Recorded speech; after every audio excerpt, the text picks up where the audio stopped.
Bismillahirrahmanirrahim. Assalamualaikum warahmatullahi wabarakatuh. Hari ini saya akan membahas materi pembelajaran biologi, yaitu sistem reproduksi. Nah, di sini ada bagian-bagian sistem reproduksi, yaitu organ reproduksi, proses pembentukan sel kelamin, gametogenesis, dan ovulasi dan menstruasi.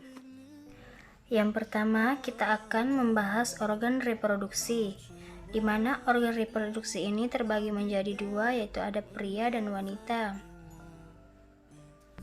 Nah, kita bahas ya. Yang pertama ada organ reproduksi pria, yang berfungsi menghasilkan gamet jantan, yaitu spermatozoa atau sperma. Nah, di sini kita bisa lihat ada bagian penampan dari samping dan dari depan. Nah, untuk organ reproduksi pria ini terbagi lagi menjadi dua macam, yaitu bagian luar dan bagian dalam. Bagian luar terdapat penis. Ini ya, berfungsi sebagai organ eksternal untuk urinasi. Dan ada skrotum, kantung yang di dalamnya berisi testis. Ini ya. Bagian dalam, yang pertama itu ada testis atau buah sakar, letaknya di bawah penis. Dalam skrotum dan berjumlah sepasang, testis merupakan tempat pembentukan sel sperma dan testosteron.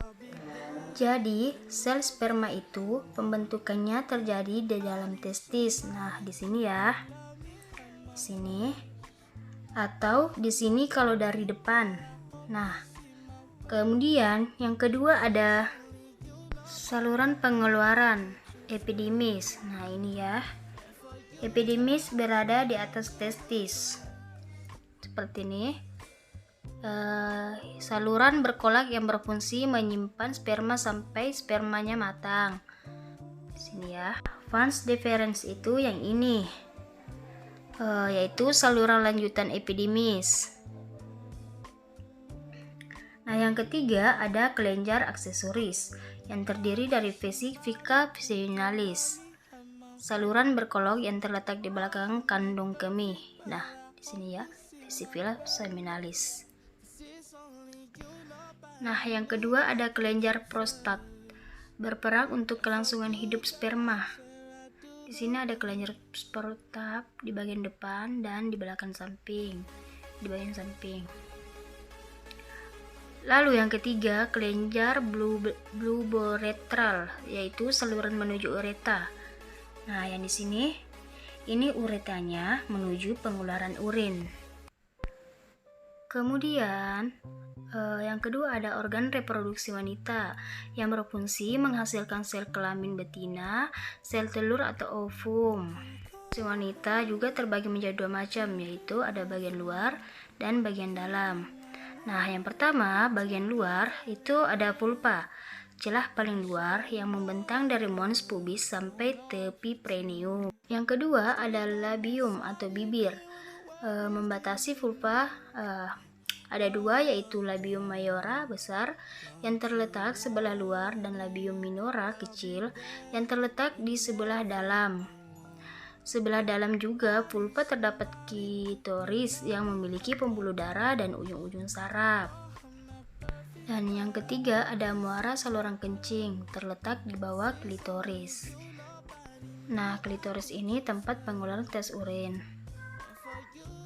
Nah, bagian dalam yaitu pertama ovarium. Nah, ini ya. Ovarium atau indung telur berperan dalam pembentukan sel telur ovum dan terdapat sepasang. Proses keluarnya ovum dari ovarium disebut ovulasi. Jadi, ovarium itu berfungsi sebagai pembentukan sel telur yang terdapat sepasang ada di sebelah kanan dan di sebelah kiri.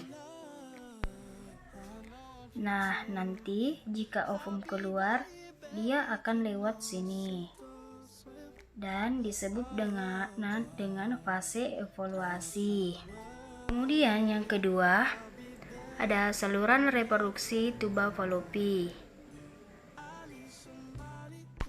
yang berfungsi untuk menyediakan lingkungan yang cocok untuk pembuahan dan perkembangan sel telur pada ujungnya. Nah, di sini ada umbai yang nantinya yang menangkap yaitu ovum lewat di saluran ini. Lewat di saluran ini menuju ke sini. Selanjutnya uterus atau rahim yang terletak di belakang kandung kemih dan berfungsi memberi tempat bagi perkembangan janin. Nah, tadi dari sini kemudian masuk ke tuba falopi dan terdiam di rahim dan ini dinding-dinding rahimnya. Dan yang terakhir ini dinding rahimnya ya. Dan yang terakhir ada vagina. Vagina berfungsi tempat pengeluaran darah menstruasi. Nah, ya di sini ya. Tempat penyaluran sperma dan merupakan jalan lahir. Nah, kalau misalkan terjadi kehamilan, ini terjadi di sini ya, di rahim. Di sini. Selanjutnya ada proses pembentukan sel kelamin gematogenesis. Nah, proses pembentukan sel kelamin gematogenesis ini terbagi menjadi dua, yaitu spermatogenesis dan oogenesis. Nah, yang pertama kita akan membahas spermatogenesis. Spermatogenesis merupakan proses pembentukan dan pematangan spermatoza. Nah, spermatogenesis berlangsung dalam testis, tempatnya pada tubulus seminivorus. Dalam tubulus seminivorus terdapat banyak sel induk sperma. Seperti ini, spermatogenetik, ini tuh induknya. Nah, yang berproses spermatogenesis yang pertama, spermatogenium 2in akan membelah secara mitosis menjadi spermasid primer atau spermatosid 1. Nah, ini induknya ya, spermatogenium. Nah, yang kedua, spermatosid 1 akan membelah secara meiosis menjadi 2 spermatosid sekunder dan spermatosid 2 yang bersifat haploid. Haploid artinya mengandung 23 kromosom. Nah, ini N, ini termasuk sudah haploid ya. Ini tadi belum. Ini baru masih sifatnya jadi 2. Ini yang spermatip N2 menjadi membelah 2 dan dinamakan spermatip. Nah, seperti ini. Nah, ada yang ketiga, setiap spermatip 2 membelah menghasilkan spermatip N. Spermatip N. Nah, yang ini ya. Ini sudah menjadi N. Jadi terbagi menjadi 2, seperti pun sebaliknya. Disebut spermatidis. Nah, yang keempat ada spermatid. Akan mengalami pematangan menjadi spermatozoa atau sperma. Nah, seperti ini. Ini jadi muteri spermaticles. Kemudian ada proses pembentukan sel kelamin oogenes, di mana oogenes ini merupakan proses pembentukan ovum dalam ovarium. Nah, yang kedua, ovarium banyak mengandung sel induk telur oogenium yang bersifat diploid atau 2in yang sifatnya jadi 2. Nah, ini yang pertama ada oogenium membelah secara mitosis menjadi oosis primer atau oosit 1. Ini ya, oosit 1. Ini membelah 2 sama-sama spermatid. Ini ya. Kemudian ada oosit membelah secara meiosis menghasilkan satu oosis sekunder atau oosit 2 dan 1 badan kutub. Ini 1 dan badan kutub primer. Ini badan primer ya. Ini yang ini. Kemudian ada oosit sekunder. Nah, ini akan membelah menghasilkan sebuah ootit yang akan berkembang menjadi sel telur. Nah, seperti ini ya. Kembang menjadi sel telur dan badan kutub 2 yang telah bergenerasi. Nah, ini seperti ini dan ada badan kutub 1. Nah, yang ini membelah menghasilkan badan kutub 2 yang juga akan mengalami degenerasi. Nah, selanjutnya ada ovulasi menstruasi. Pada wanita, siklus menstruasi dibagi menjadi 4 tahap, yaitu menstruasi, fase preovulasi, ovulasi, dan fase paskovulasi. Yang pertama, fase menstruasi. Terjadi selama kurang lebih 7 hari.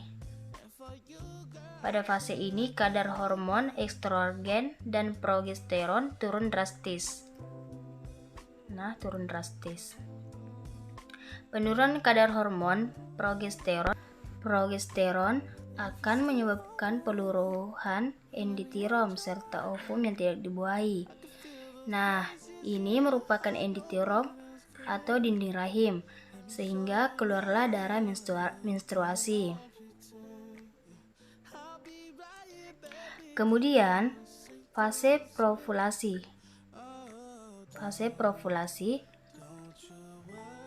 Fase ini terjadi kira-kira selama 7 hari setelah selesainya fase menstruasi. Fase ini, hipofisis otak akan memproduksi hormon FSH. Nah, peningkatan kadar hormon FSH ini akan memicu pertumbuhan folikel di dalam ovarium. Di sini folikel kemudian akan menghasilkan hormon estrogen. Nah, yang ini. Saat kadar hormon estrogen meningkat akan memicu oogenesis.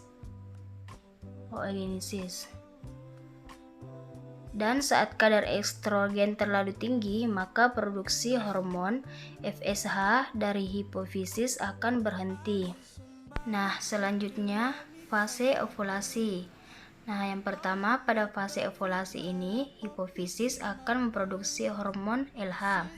Saat hormon LH meningkat, maka akan terjadi ovulasi. Seperti ini. Nah, yang kedua ada ovulasi terjadi pada hari ke-14. Nah, setelah terjadi ovulasi ini, maka akan disebut sebagai masa subur seorang wanita. Setelah terjadinya ovulasi, maka akan terbentuk korpus luteum. Korpus luteum ini akan memproduksi hormon progesteron. Saat hormon progesteron meningkat, maka akan memicu penebalan endometrium. Ini.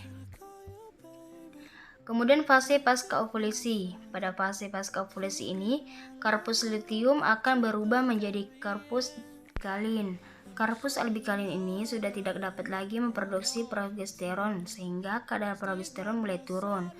Kemudian fasenya akan kembali lagi ke fase menstruasi kembali. Baiklah, hanya itu pembelajaran yang dapat saya paparkan hari ini. Semoga bermanfaat ya. Saya tutup dengan ucapan Assalamualaikum warahmatullahi wabarakatuh.